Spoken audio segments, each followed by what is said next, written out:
Guys, good morning. Welcome back to my channel. তো আজকে আমাদের জিপ সাফারির দিন। আমরা সকালবেলা সবাই উঠে গেছি, এখন রেডি হচ্ছি। তারপরে 7:30 নাগাদ বেরোতে হবে সাফারির জন্য। So without any further ado, let's get started. তো এখানে আমি ফার্স্টে রেডি হয়ে নিচ্ছিলাম, হালকা করে মেকআপ করছিলাম, একটুখানি ফাউন্ডেশন, তার সাথে কম্প্যাক্ট। তো তোমরা ভাবছো হয়তো আমি কার সাথে কথা বলছি, পাশে দিদি আর সৈকত দাদা ছিল, তো ওরাও রেডি হয়ে গেছিলো। সৈকত দাদা তো অনেক আগেই রেডি হয়ে গেছিলো, তো আমি রেডি হতে হতে ওদের সাথেই কথা বলছিলাম। আর যতটা সম্ভব তাড়াতাড়ি রেডি হচ্ছিলাম। এমনিও অনেক আগে আগে আমি ঘুম থেকে উঠেছিলাম, যাতে করে রেডি হওয়ার জন্য এনাফ টাইম পাওয়া যায়, যাতে লেট না হয়। কারণ সাফারিতে লেট হয়ে গেলে খুব ভালো একটা জিনিস হয়তো আমাদের মিস হয়ে যেত, সেটা খুব তাড়াতাড়ি তোমরা দেখতে পাবে।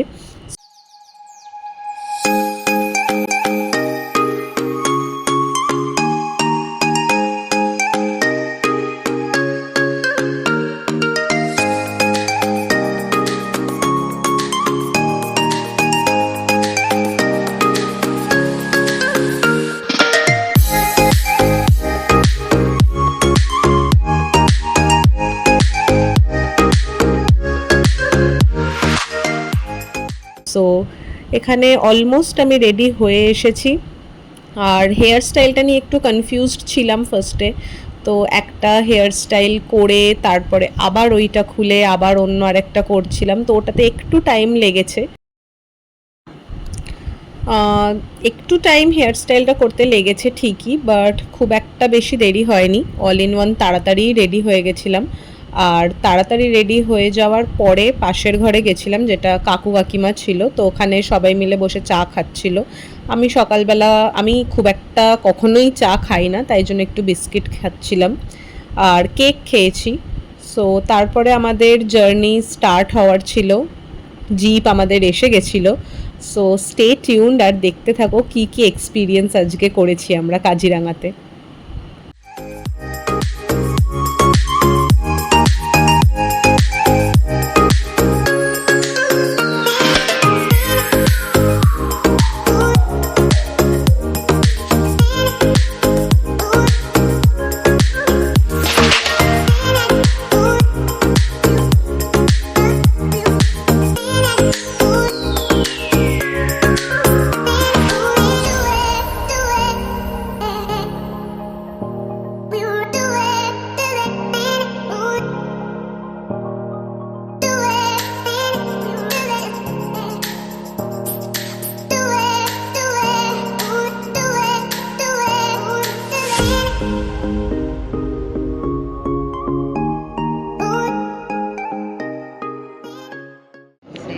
আমরা জিপ সাফারিতে বেরিয়ে পড়েছি সবাই মিলে।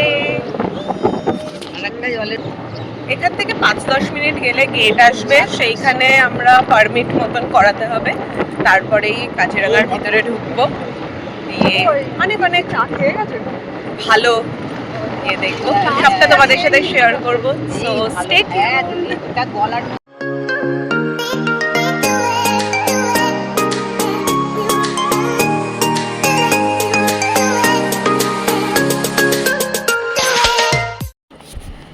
এই রাস্তাটা দিয়ে সোজা গিয়ে তবে কাজিরাঙার এন্ট্রান্সটা পড়ে।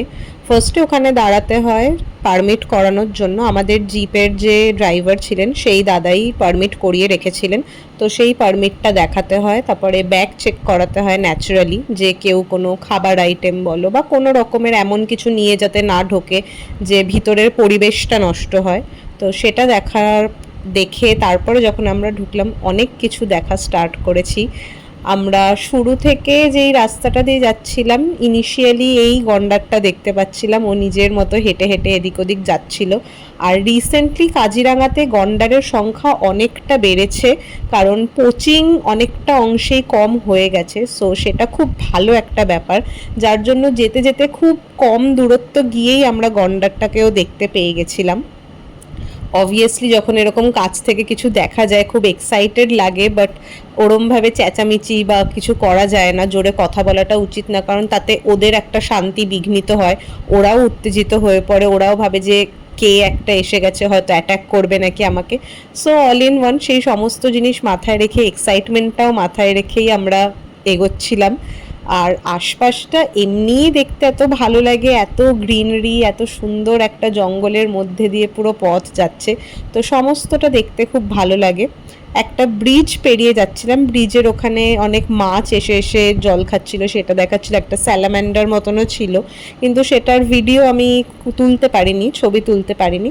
সেখান থেকে পেরিয়ে এসে আবার আরেকটা রাস্তা ধরে আমরা যাচ্ছিলাম। আশেপাশে দেখতে পাচ্ছ তোমরা খুব বড় বড় ঘাস, এত বড় বড় ঘাসের সাইজ থাকে যে ওখানে গন্ডার অনেক সময় এসে এমনি লুকিয়ে থাকে, দেখাও যায় না, হুট করে তারা বেরিয়ে চলে আসে। এখানে দেখতে পাচ্ছ হরিণটা এমন করে মাথা নাড়াচ্ছে আর কান নাড়াচ্ছে, অ্যাজ ইফ ও পোজ দেওয়ার জন্যই বসেছিল। সো সবটাই খুব ভালো একটা এক্সপিরিয়েন্স। যখন আমরা এই জঙ্গলের মধ্যে দিয়ে যাচ্ছিলাম তখন আমাদের জিপ ড্রাইভার উনি বলছিলেন যে বাঘ বেরিয়েছে রিসেন্টলি, কাজিরাঙাতে গিয়ে বাঘ দেখতে পাওয়াটা খুবই একটা সৌভাগ্যের ব্যাপার। সো বাঘ বেরিয়েছে বলছিলেন। তারপরে একটা গাছের গুড়ি আমাদের দেখালেন যেখানে বাঘের থাবার দাগ ছিল, বাঘ আঁচড় কেটে গেছিলো, আমি ওই ফটোটাও স্ক্রিনে দিয়ে দেবো। সো সেটা দেখে আমাদের মধ্যে একটু এক্সাইটমেন্ট ছিল যে আর অ্যানশিয়াস লাগছিল দেখতে পাবো কি পাবো না। সো ধীরে ধীরে যখন আমরা এগোলাম, we witnessed this thing, and আমাদের সত্যি কাজিরাঙা ভ্রমণটা সার্থক হয়েছে। আমরা এতক্ষণ যে অ্যান্টিসিপেট করছিলাম যে বাঘ দেখতে পাবো কি না, ফার্স্টে গাছের আঁচড় দেখেছি, তারপর একটা থাবার চিহ্ন দেখেছি, ওটার ফটো তোলা হয়নি, দিয়ে সাক্ষাৎ উনি নিজে দর্শন দিলেন, and it was an amazing experience. খুবই একটা গা ছমছমে কিন্তু খুব ভয়ঙ্কর সুন্দর একটা এক্সপিরিয়েন্স, যেটা কোনো দিনও আমি ভুলতে পারবো না। আর আমি আশা করব যারা যারা কাজিরাঙা গেছে সবাই যাতে এই এক্সপিরিয়েন্সটা করতে পারে। It was just a lifetime experience, totally worth ইট।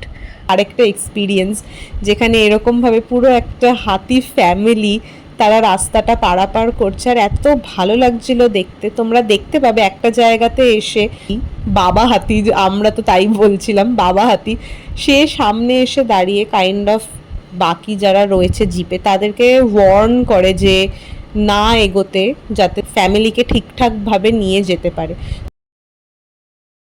এখানে দেখতে পাচ্ছ এই হাতিটার সামনে এসে ফার্স্টে দাঁড়িয়েছে জাস্ট টু ওয়ার্ন এভরিওয়ান যে এর থেকে বেশি এগোলে তোমাদের কিন্তু ক্ষতি হয়ে যেতে পারে।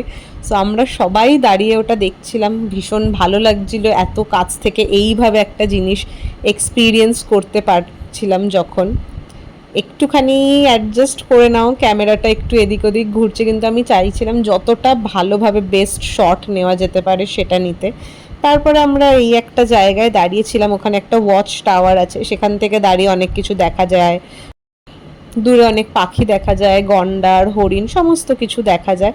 তো সেখানে কিছুক্ষণ থেকে তারপরে আবার আমরা আমাদের জার্নি স্টার্ট করি।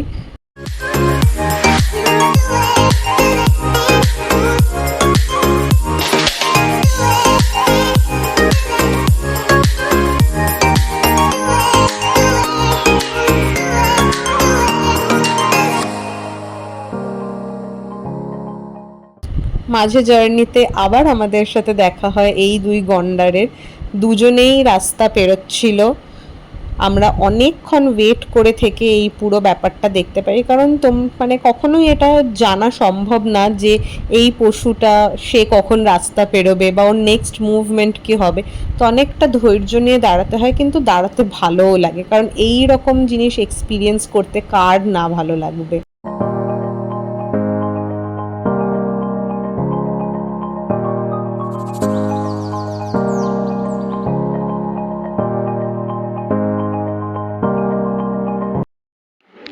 বাড়ি ফিরে গেছি আমরা জিপ সাফারি করে, অ্যান্ড ইউ ওয়ন্ট বিলিভ আমরা কি দেখেছি, ভিডিওতে আসবে। আমরা অনেক অনেক ভালোভাবে আজকে আমাদের সাফারিটা হয়েছে, 16 কলা পূর্ণ হয়ে গেছে, সবটা ভিডিওতে আসবে।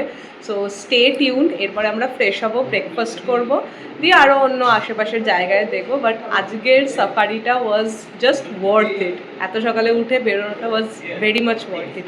সো স্টে টিউনড ফর মোর।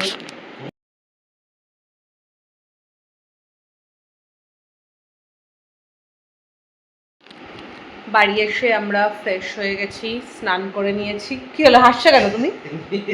হ্যাঁ, হাসাহাসি যাকে হ্যাঁ রুমে এসে গেছি, হোটেলের রুমে ব্রেকফাস্ট খেয়ে 11:30 বেজে গেছিলো ব্রেকফাস্ট খেতে খেতেই আমাদের।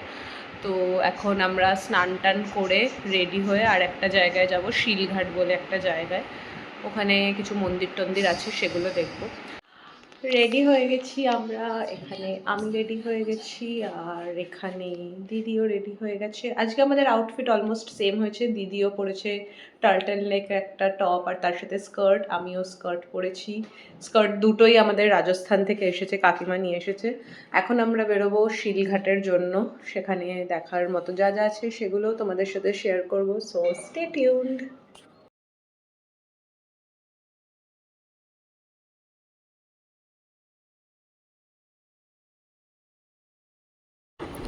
এখানে আমরা একটা মন্দিরে এসেছিলাম, দেখতেই পাবে তোমরা, কামাখ্যা দেবালয় বলে লেখা আছে। তো সেই মন্দিরটা থেকে আরেকটু দূরে গিয়ে আরও একটা দুটো মন্দির ছিল, সমস্তটাই দেখেছি আমরা। সামনে দিয়ে ব্রহ্মপুত্র বয়ে যাচ্ছিল, সেগুলোও দেখলাম। তো সব মিলিয়ে খুব ভালো একটা পিসফুল এনভায়রনমেন্ট ছিল, আর ভালোও লাগছিলো ঘুরতে গিয়ে। এরকম জায়গায় যেতে সবারই ভালো লাগে। তো আমরাও সারাদিন এভাবেই ঘুরে টুরে ফিরলাম। তো পরের দিনও আমাদের কাজিরাঙাতে যাওয়ার ছিল, সেদিনকে আমাদের হাতি সাফারি ছিল। সো সেটাও খুব তাড়াতাড়ি তোমরা দেখতে পারবে। So until then stay tuned. ভিডিওটা ভালো লাগলে প্লিজ লাইক করো, শেয়ার করো আর সাবস্ক্রাইব করো, আর যতটা পারবে সাপোর্ট করো। সো খুব শিগগির দেখা হচ্ছে নেক্সট ভিডিওতে। Until then টুডলস।